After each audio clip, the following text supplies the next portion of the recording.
ঢাকার উত্তরায় milestone school and কলেজের বিমান বাহিনীর যুদ্ধবিমান বিধ্বস্তের ঘটনায় নিহতের সংখ্যা বেড়ে ৩১ জনে দাঁড়িয়েছে। দুর্ঘটনায় আহত হয়ে বিভিন্ন হাসপাতালে ভর্তি আছেন ১৬৫ জন।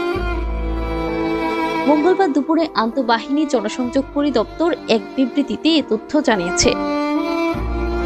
এর মধ্যে কুয়েত মৈত্রী হাসপাতালে আহত ৮, নিহত নেই। জাতীয় বার্ন ও প্লাস্টিক সার্জারি ইনস্টিটিউটে আহত ৪৬, নিহত ১০। ঢাকা মেডিকেলে আহত ৩, নিহত ১। ঢাকা সিএমএইচে আহত ২৮, নিহত ১৬। উত্তরা লুবনা জেনারেল হাসপাতাল অ্যান্ড কার্ডিয়াক সেন্টারে আহত ১৩, নিহত ২। উত্তরা আধুনিক হাসপাতালে আহত ৬০, নিহত ১। উত্তরা ক্রিসেন্ট হাসপাতালে আহত ১ জন, নিহত নেই।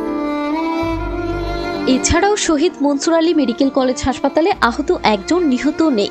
ইউনাইটেড হাসপাতালে আহত ২ জন, নিহত ১ এবং কুর্মিটোলা জেনারেল হাসপাতালে আহত ৩ জন এবং সেখানে কোনো নিহত নেই। এর আগে সকালে প্রধান উপদেষ্টার স্বাস্থ্য বিষয়ক বিশেষ সহকারী অধ্যাপক ডক্টর মোহাম্মদ সাইদুর রহমান যুদ্ধবিমান বিধ্বস্তের ঘটনায় ২৭ জন নিহত হওয়ার তথ্য জানান। এর মধ্যে ২৫ জনই শিশু।